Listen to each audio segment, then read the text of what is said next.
There are moments when a woman's worth is measured by what she can't give. In the late autumn of 1878, in the dusty Oklahoma Territory, Amelia Crane would discover that sometimes being deemed barren could be the first step towards a freedom she'd never dreamed of. The dry November wind kicked up clouds of red dust that danced around the worn boots of the men gathered in the town square. Amelia felt every grain of sand cling to her frayed cotton dress, but it was nothing compared to the suffocating humiliation.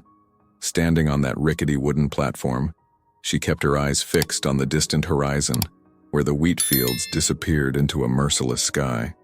"Ladies and gentlemen," her father hollered, his voice raw but carrying over the wind, "we'll start at $20 for this young woman, 21 years old. Strong, obedient, capable of keeping a home." He paused, a calculated silence. "Of course, she won't be able to give you heirs, but for domestic work." A coarse laugh rippled through the crowd. Amelia clenched her fists, her nails digging into her palms.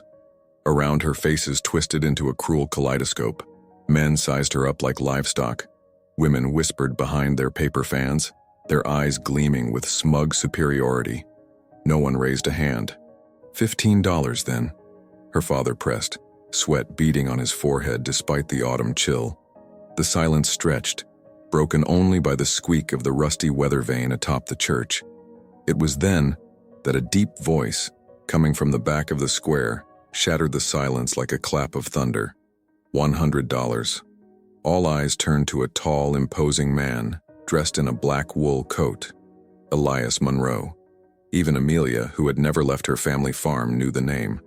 The recluse, the widower, the one who lived on the biggest property in the county without ever mixing with townfolk. He walked forward slowly, his boots echoing on the loose planks of the square. When their gazes met, Amelia saw something she didn't expect to find, neither scorn nor desire, but a silent recognition, as if he saw in her eyes the reflection of his own wounds. $100 once, twice, her father stammered, clearly thrown by the unexpected turn of events. "Sold," the mayor mumbled, his voice flat.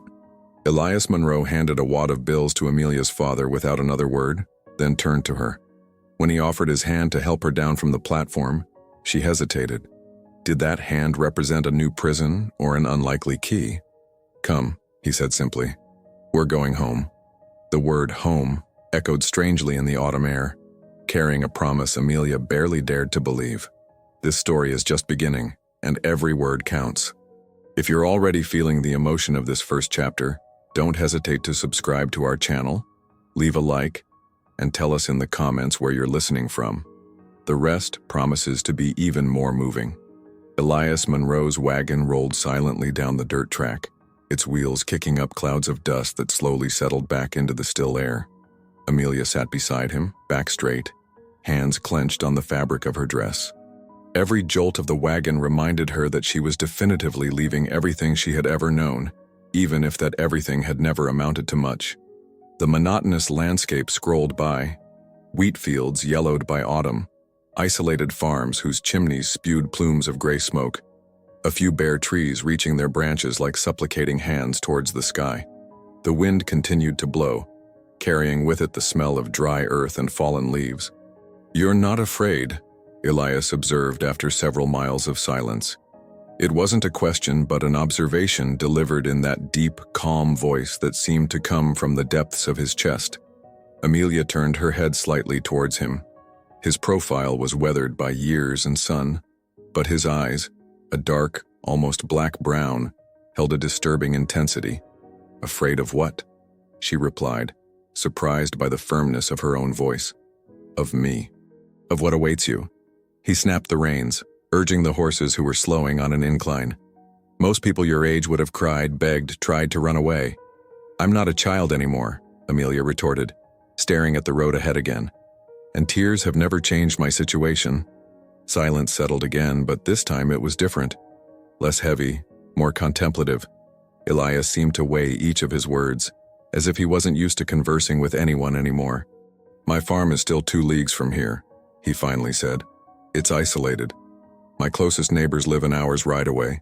If you plan to escape, now's the time to tell me." Amelia looked at him with surprise. "You'd give me that option?" "I don't collect prisoners, Miss Crane."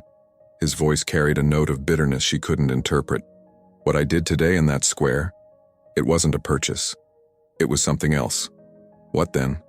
Elias gently tugged the reins, slowing the horses. He turned his face to her, and for the first time she saw something vulnerable in his expression. A rescue, perhaps, or a recognition. He looked away. I saw something in your eyes that I know well. That way you stand tall when everyone expects you to crumble. The wind blew harder, making the wagon's canvas flap. Amelia felt her hair escape her strict bun, but she made no move to put it back in place. For the first time in years, she felt heard. Not judged, not evaluated, just heard. "And what do you expect from me?" she asked, her voice softer than she'd intended. "Nothing you aren't willing to give," Elias replied. "A presence, perhaps. Companionship. This house is too big and too quiet for a man alone." In the distance, the outlines of an imposing homestead emerged against the horizon. The Monroe farm gradually appeared, surrounded by vast fields and a cluster of trees that seemed to protect it from the prevailing winds. Even at this distance, Amelia could tell it was a place different from anything she had known. Larger, more prosperous, but also strangely peaceful. "There," Elias murmured. "We're here." The Monroe house rose majestically at the heart of an estate that seemed to stretch to the horizon. 2 stories of sun-bleached wood, a wide porch that ran the entire length of the facade, and so many windows Amelia wondered how one man could live in such a vast space. The shutters gently creaked in the wind, creating a plaintive melody that gave the whole place an atmosphere both welcoming and melancholic. Elias stopped the wagon in front of the wooden steps and dismounted with surprising agility for his imposing stature. He circled the vehicle and again offered his hand to Amelia. This time she didn't hesitate. "Martha!" he called towards the house. A middle-aged woman appeared in the doorway, wiping her hands on her apron. Her gray hair was pulled back into a severe bun, but her blue eyes sparkled with kindly curiosity. "Mr. Monroe," she said, inclining her head slightly. "I wasn't expecting you so soon. Martha, this is Amelia Crane. She'll be living here from now on." His voice betrayed no discomfort, as if he were announcing the most natural thing in the world. "Could you prepare the blue room? And perhaps find some dresses that might fit her?" Martha scrutinized Amelia from head to toe, but her gaze was nothing like the one she'd endured in the market square. It was professional, motherly even. "Of course, sir." "Miss," she said, addressing Amelia with a warm smile, "you must be tired from the journey.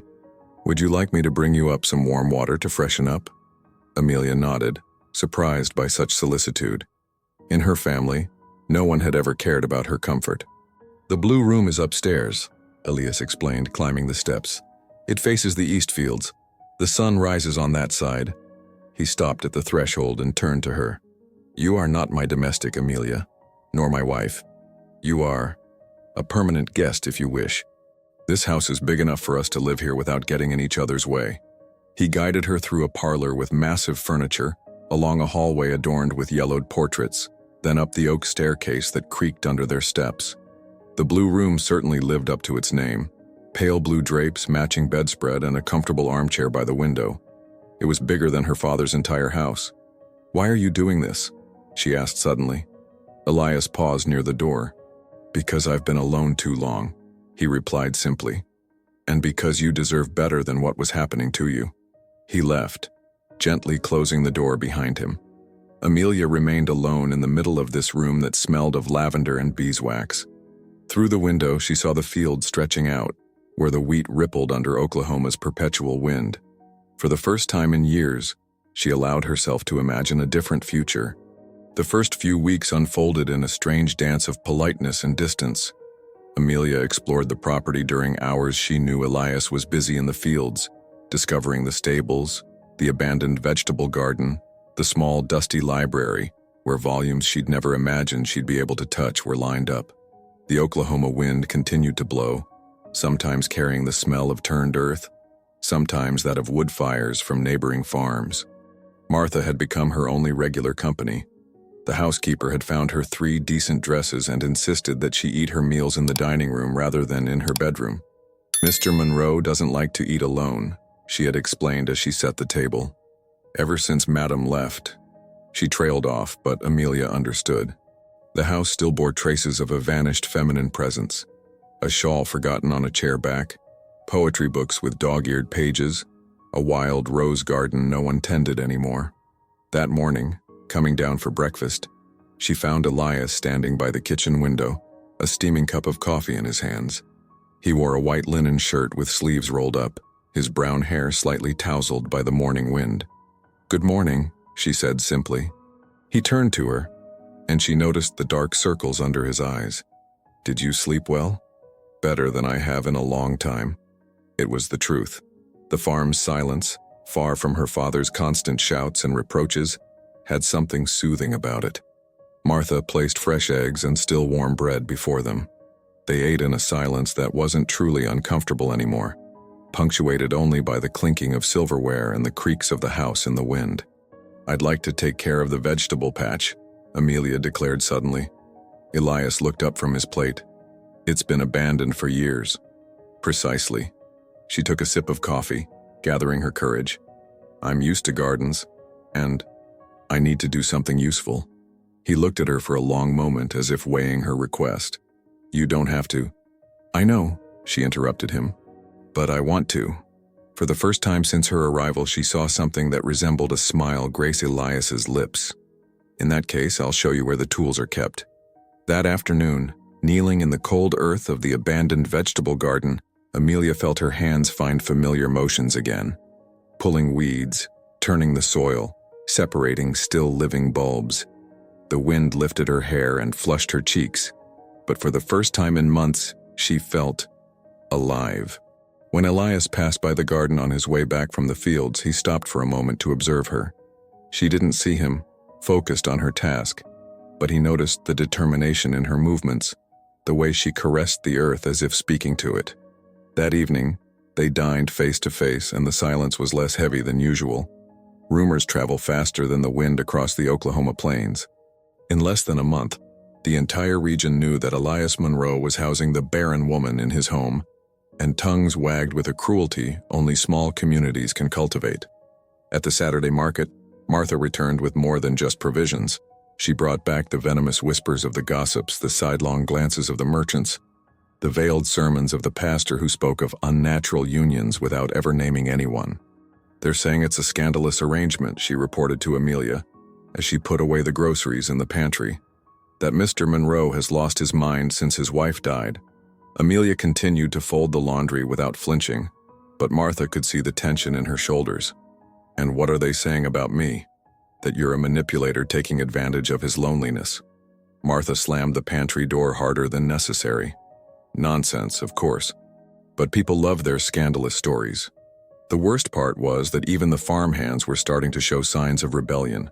Jacob, the foreman who had worked for Elias for 10 years, had made it clear he didn't like receiving instructions concerning the guest.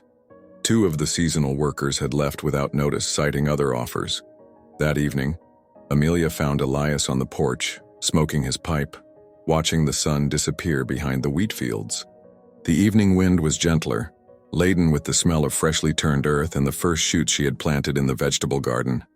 "I know what they're saying," she said, settling into the chair next to his. Elias took a puff from his pipe. "And does that worry you?" "Not for me. For you." She smoothed her skirt, searching for her words. "You have a reputation to protect, a business to run. I wouldn't want to—" "Amelia." His voice was firm, almost severe. "Look at me." She turned her head towards him. In the golden light of the setting sun, his face seemed less harsh, almost vulnerable.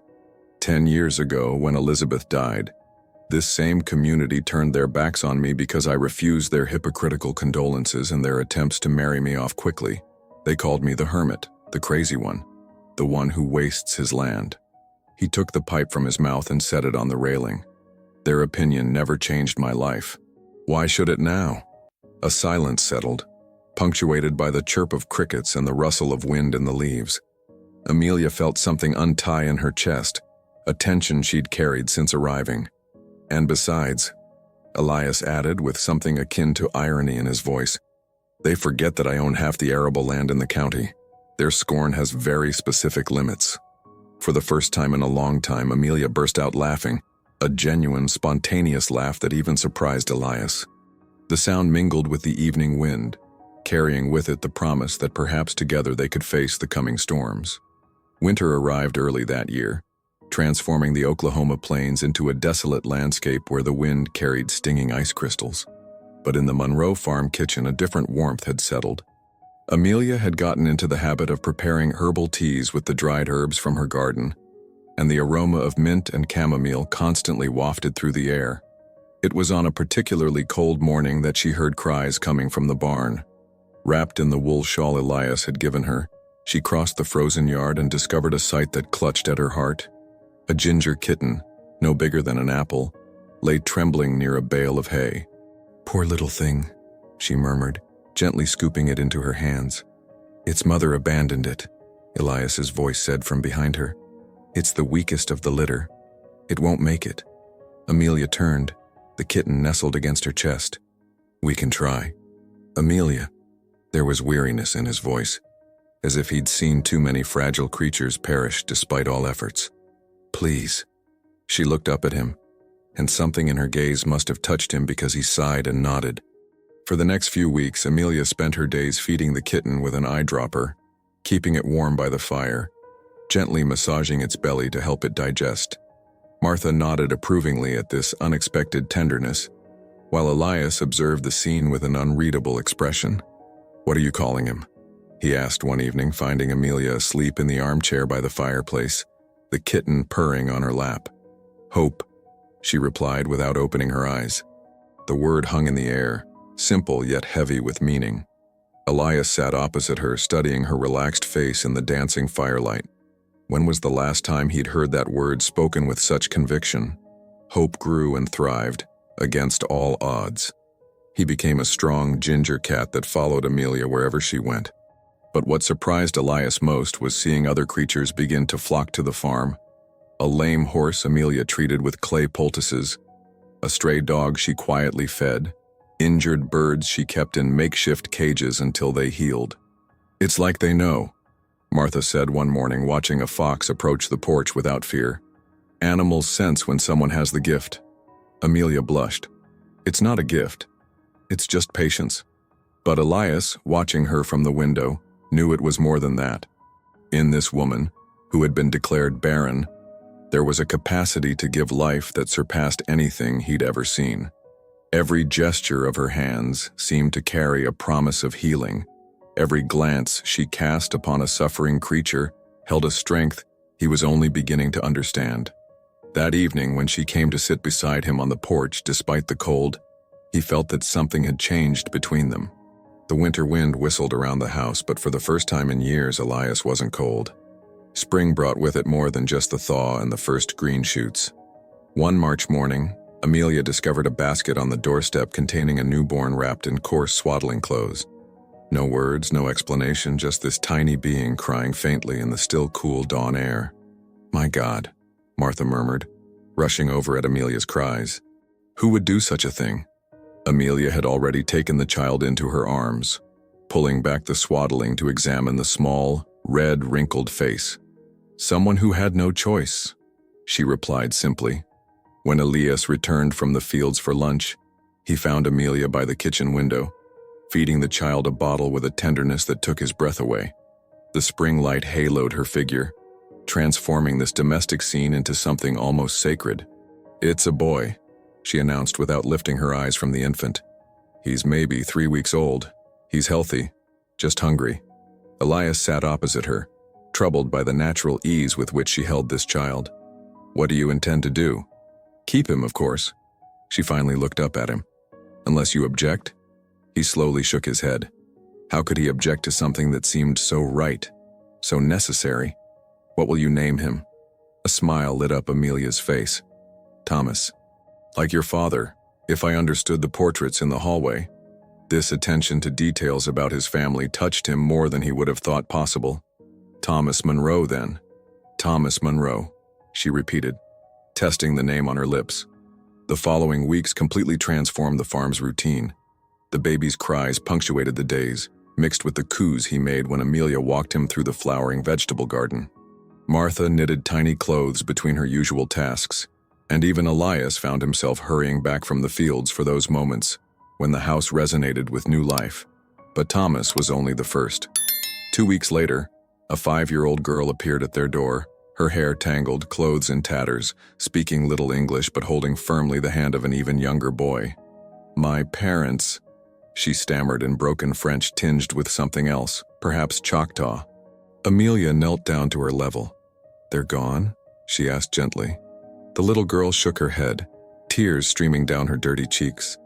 The boy, meanwhile, sucked his thumb, looking around with wide eyes. "Well," Amelia said, holding out her hand to them. "You're home now. My name is Amelia, and this is Elias. What are your names?" "Marie," the little girl whispered. "And he's Paul." That evening, when the children were tucked into the room Martha had quickly set up, Elias and Amelia found themselves on their usual porch. The spring wind carried the scent of apricot blossoms and damp earth. "We're becoming a sanctuary," Elias observed without a hint of reproach. "Does that bother you?" Amelia asked, a note of worry in her voice. He looked at her in the golden twilight. This woman who had been called barren, transforming his silent house into a haven of life and children's laughter. "No," he finally replied. "It makes me alive." The children transformed the Monroe farm into a vibrant world of shouts and laughter. On the large porch, Amelia had set up a makeshift school with salvaged slates and a few books borrowed from Elias's dusty library. Every morning, when the warm summer wind swept across the plains, she gathered her makeshift students. Thomas in his wicker cradle, Marie painstakingly deciphering letters, Paul drawing stick figures on his slate. But other children began to appear, first timidly hidden behind the trees by the road, drawn by the voices carrying on the clear air, then more boldly, when their parents, poor farmers, seasonal laborers, understood that this strange woman offered for free what the village school charged them for. "Good morning, ma'am," a small boy with wheat-colored hair said one morning. "My mama says you teach reading." "That's right," Amelia replied, making room for him on the wooden bench. "What's your name?" "Jimmy. Jimmy Peterson." Soon, a dozen children crowded the porch daily, their melodic voices reciting the alphabet or stumbling through simple sentences. Amelia discovered a patience she hadn't known she possessed, a pure joy in seeing intelligence awaken in those young eyes. Elias often observed the scene from his office window, troubled by this transformation. The quiet woman he had brought back from the market square blossomed before his eyes, revealing talents she might have always possessed, but never been able to express. One particularly hot afternoon, he approached the group and sat on the steps, listening to Amelia tell the story of David and Goliath. The children hung on her every word, their small faces turned up to her with touching adoration. "Sometimes," she was saying, "even the smallest can accomplish great things. All it takes is courage and self-belief." When the story was finished and the children had gone home in a chorus of "Goodbye, Mrs. Amelia," and crystalline laughter, Elias remained sitting on the steps. "They love you," he observed. Amelia, who was putting away the slates, paused. "And I love them. It's natural." "Natural," he repeated, thinking of the irony of the word. This woman, whom nature had deprived of biological motherhood, radiated a spiritual motherhood that touched everyone she met. "Elias," she said suddenly, sitting beside him on the steps, "what do you think would happen if we made this school official?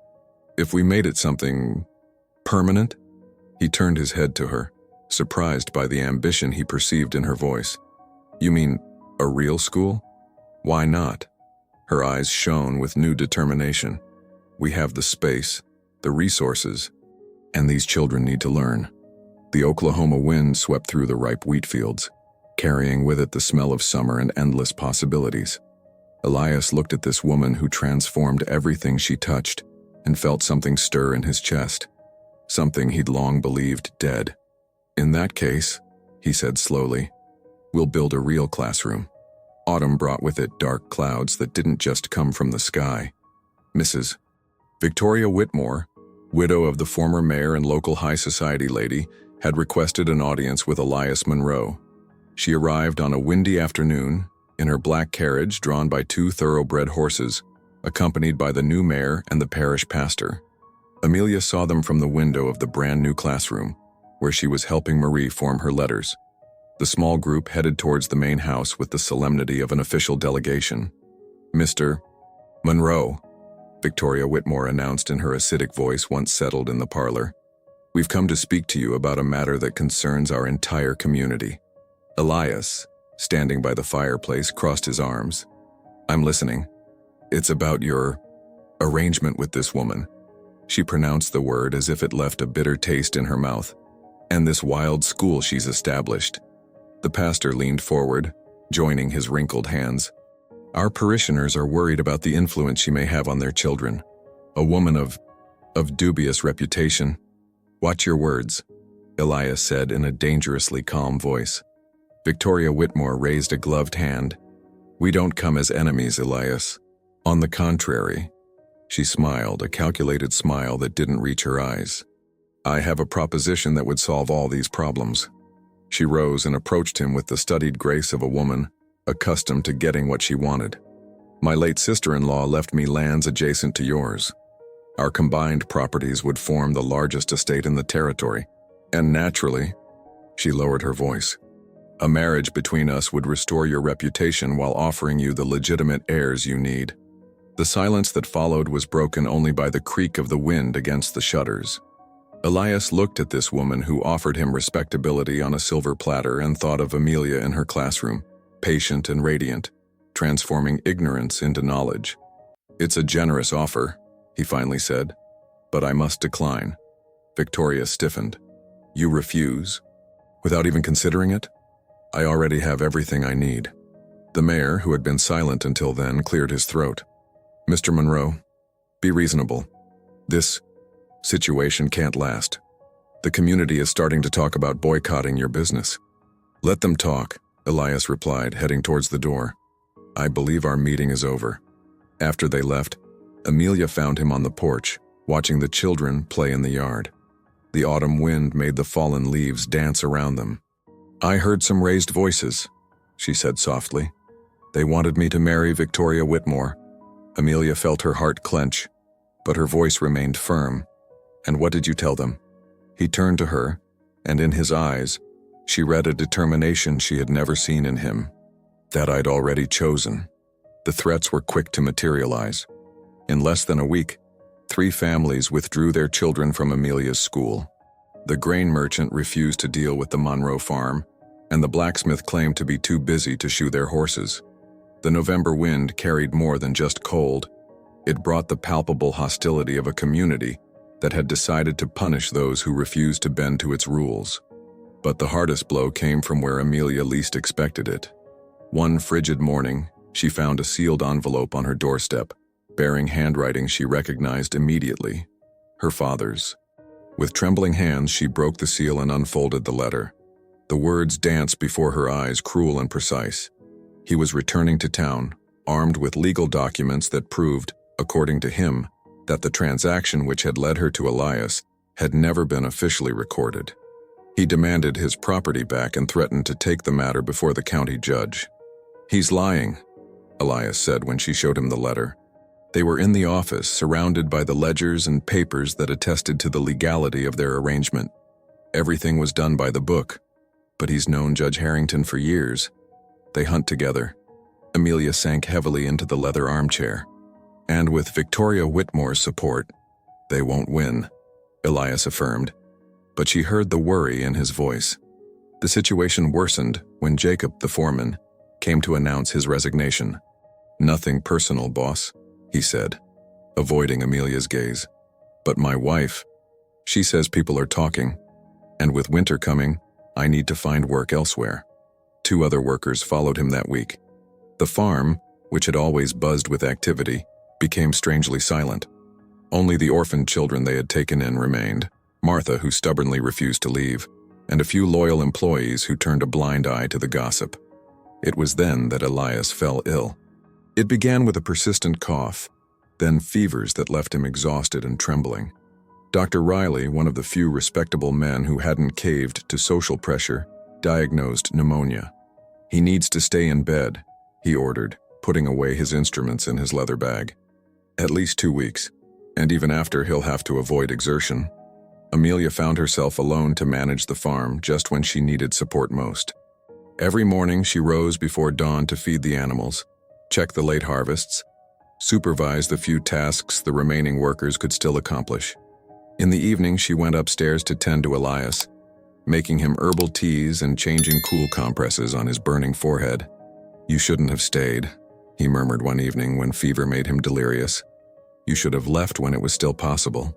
"Hush," she said, smoothing his sweat-soaked hair. "I'm exactly where I'm meant to be." But in the darkness of the room, lit only by the flickering candle flame, Amelia felt the weight of solitude and uncertainty. Outside, the Oklahoma wind whistled its eternal lament, and she wondered how much longer they could hold out against the brewing storm. Winter descended upon Oklahoma with unusual violence. Snow had been falling for 3 days, transforming the Monroe farm into a white island surrounded by silence. But that morning, it was another sound that woke Amelia, the cries of a child, muffled by the storm.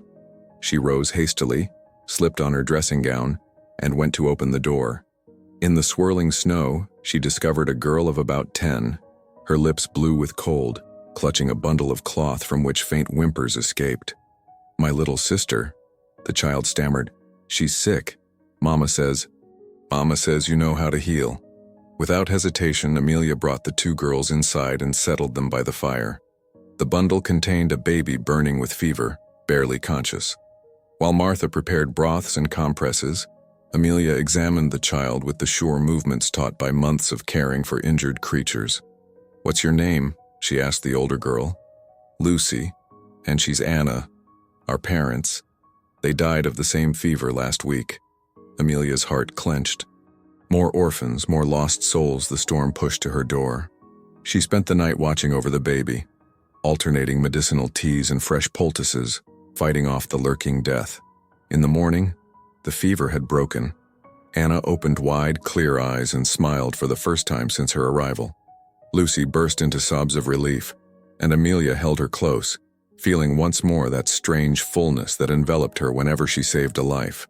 "You stay with us now," she murmured to the girl. "You stay with your sister." News spread despite the snow and impassable roads. The barren woman had saved a child doctors had given up on. First, there were discreet murmurs, then timid visits. A farmer's wife came seeking advice for her son who was coughing. A mill worker brought his daughter who limped from a fall. Amelia received them all, in the large, warm kitchen where herbs dried in fragrant garlands. She prepared her remedies with patience, explaining dosages, showing how to apply poultices. She never asked for payment, but visitors left what they could: fresh bread, a few eggs, a chicken, sometimes just a "thank you," whispered with gratitude. One afternoon, while tending to an injured horse in the stable, she heard a small voice call her. It was Paul, the mixed-race boy she had taken in that spring. He had grown. His features had softened, but his eyes held that absolute trust he had only for her. "Mama Amelia," he said, running to her. The word hit her like a punch to the gut. Mama, not ma'am, not Amelia. Mama. She knelt before him, her hand still trembling with emotion. "What is it, sweetie?" "Marie says you're not our real mama because you didn't carry us in your tummy." He looked at her with the earnestness unique to children. "But I think you're more real than all the other mamas." Tears welled in her eyes. This little boy, with his childlike logic, had just touched the core of what she had become. Not the barren woman humiliated in a public square, but a mother in the deepest sense of the word. "You're right, Paul," she said, hugging him tight. "Love makes everything real." Outside, the wind still blew, but for the first time in a long time, Amelia no longer heard it as a lament. It now carried the promise of the coming spring. Spring of 1880 brought more than just the thaw, it brought Judgment Day. Amelia's father had returned with his falsified papers and influential allies, determined to reclaim what he considered his property. The hearing was held in the central square, right where everything had begun 2 years prior. Elias, still weakened by his illness but standing by sheer will, held Amelia's hand firmly. Around them, a large crowd had gathered to witness the spectacle. But something had changed in this assembly. Among the hostile faces now mingled kindly glances, those of the families Amelia had helped during the long winter months. Judge Harrington, a portly man with grizzled sideburns, settled behind his makeshift table. Beside him, Victoria Whitmore wore a satisfied smile, certain of her victory. Amelia's father, aged and embittered, brandished his documents like trophies. "This woman," he declared in a loud voice, "was sold under irregular conditions. I have here the proof that the transaction was never legally recorded." The judge examined the papers with theatrical attention. The spring wind flapped the documents in his hands, and Amelia felt her stomach clench. "Mr. Monroe," the judge said, "do you have anything to say to these accusations?" Elias stepped forward, but before he could speak, Amelia placed a hand on his arm. She stepped forward, straight and determined, facing this assembly that had caused her so much suffering. "Your Honor," she said in a clear voice that carried over the wind, "I am no one's property." A murmur went through the crowd. Her father sneered. "You are my daughter, and according to the law—" "According to the law," Amelia interrupted him, "I am a woman free to make my own choices." She turned to the crowd, searching for familiar faces. "2 years ago, you looked at me like defective merchandise. Today, look at what this supposedly barren land has yielded." With a gesture, she pointed to the children gathered near the fountain. Thomas, now a sturdy toddler, Marie and Paul, who had grown, Lucy holding Anna in her arms, and all the others she had taken in, cared for, loved. "Look at these children who can read and write thanks to the school we created. Look at your own children whom I nursed back to health when they were sick." Her voice strengthened. "If this is what it means to be barren, then I claim my barrenness as a blessing."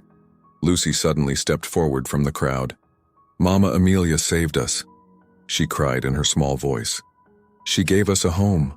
Other voices rose. "She healed my son. She taught my daughter to read. She never asked for anything in return." The farmer's wife, whose child she had saved during the winter, stepped forward in turn. "This woman is worth more than all your papers, Mr. Crane. She gives life without needing to bear it." Victoria Whitmore stood furious. All this changes nothing about the legal facts. But Judge Harrington was now looking at Amelia with newfound respect. He had seen how the crowd reacted, heard the spontaneous testimonies. In the spring wind that ruffled her simple dress, she had a dignity that all of Victoria Whitmore's wealth could never buy. "Miss Crane," he said slowly, "or rather, Mrs. Monroe, for I see that is what you have become in hearts and in fact. Do you have anything to add?" Amelia took Elias's hand and smiled. "Only that I choose to stay. Not because I'm forced to, but because this is where I'm alive." The judge closed the documents without rereading them. "In that case, this matter is closed. Love and free choice are worth all the papers in the world." 6 months after the trial, the Monroe Crane farm had taken on a new look. The name itself was symbolic. Elias had insisted Amelia's name appear alongside his on all official documents. They married simply on a warm July day, amidst the golden wheat fields, surrounded by the children they had taken in and the neighbors who had become their friends. Martha had cried seeing Amelia in her white linen dress, a crown of wildflowers in her hair. "I've never seen a more beautiful bride," she had murmured, adjusting the folds of the simple yet elegant dress they had sewn together. Now, in this late autumn of 1880, Amelia stood on the porch of the new school they had built. Bigger, brighter, with real windows and a cast-iron stove that warmed the cold mornings. 23 children now attended it from all over the county. Some even boarded at the farm during the week, in the dormitory Elias had set up in the old barn. The Oklahoma wind still blew, but it now carried the laughter of children and the scent of soups Martha prepared to feed this entire extended family. Thomas, now 2 years old, ran babbling between the classroom tables, followed by Hope the ginger cat, now huge and placid. "Mrs. Monroe," a voice called from the yard. Amelia turned to the little girl who was running towards her. It was Jenny, the daughter of the new pastor, a very different man from his predecessor, who preached love rather than judgment. "My mother wants to know if you could come see Grandpa Peterson. He's coughing a lot and—" "Of course, dear," Amelia replied, taking off her apron. "Tell your mama I'll be right there." She picked up her basket of remedies, those herbs she now cultivated in a proper medicinal garden, and headed to the stable to saddle her mare. Since she had proven her healing talents, the calls multiplied.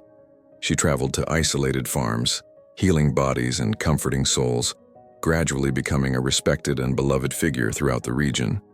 Passing by the field, she saw Elias supervising the late harvest. He had regained his strength and vigor and something more, a joy for life she had never seen in him. He raised his hand to her as he saw her, and that simple gesture filled her with a deep warmth. "Where are you off to?" he called out. "To tend to old Peterson," she replied. "Be careful on the roads." This daily solicitude, this shared tenderness, that was happiness. Not grand declarations or consuming passions, but these small acts of love that wove the fabric of their days. Arriving at the Petersons' home, she was greeted by the entire family gathered there. The patriarch, lying in his bed by the window, smiled weakly at her. "Amelia," he murmured, "I hoped you'd come." She sat beside him, placed her expert hands on his burning forehead, and began preparing her teas. Outside, the wind sang in the bare trees, carrying with it the promise of a winter she no longer feared. For she had learned that true fertility isn't measured by the number of children one bears, but by the amount of love one sows around them. And that seed, Amelia planted every day, in every gesture, in every smile, in every life she touched with her miraculous hands. 5 years later, on a spring morning in 1885, Amelia stood in her garden, hands plunged into the rich, dark soil. Around her, life teemed. Vegetables grew in neat rows, medicinal herbs perfumed the warm air, and the flowers she cultivated for their healing properties opened their colorful blossoms to the rising sun. At 42, she had become the woman she'd never dared to dream of being. Her hair, now streaked with silver, was simply tied at her nape. Her face bore the marks of a life fully lived, smile lines at the corners of her eyes, hands calloused by work and care, a deep serenity that radiated from her entire being. "Mama!" a joyful voice cried. She looked up at Marie, now an 18-year-old young woman with rosy cheeks and eyes bright with intelligence. She held the hand of a 5-year-old boy with brown curls, the latest orphan they had taken in. "Thomas wants to show you his letters," Marie said proudly. Amelia wiped her hands on her apron and knelt down to the child's level. Thomas, they'd kept the name out of affection for their first adopted son, now a 7-year-old helping Elias in the fields, handed her a slate covered with clumsy but earnest letters. "Look," he said proudly. "I wrote, Mama Amelia."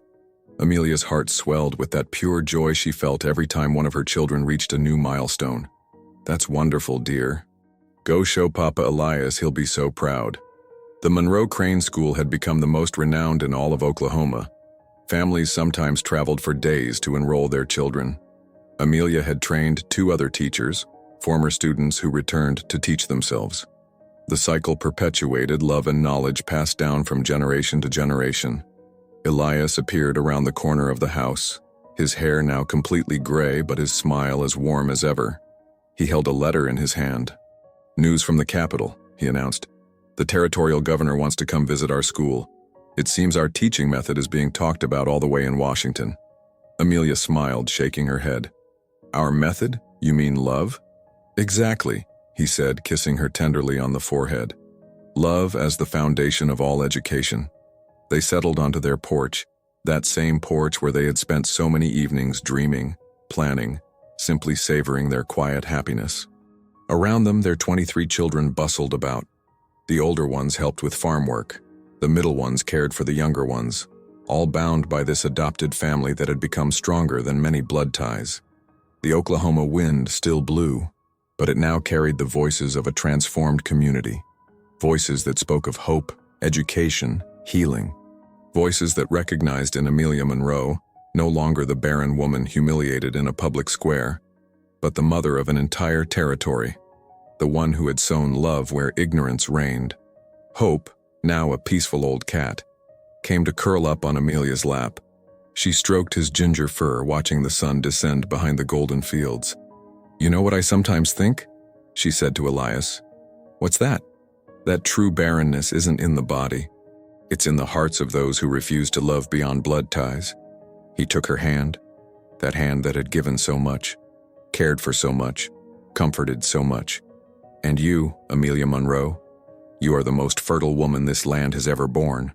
The wind rose one last time, carrying with it the laughter of children, the scent of wildflowers, and the certainty that here, in this lost farm in the heart of Oklahoma, love had triumphed over all prejudices.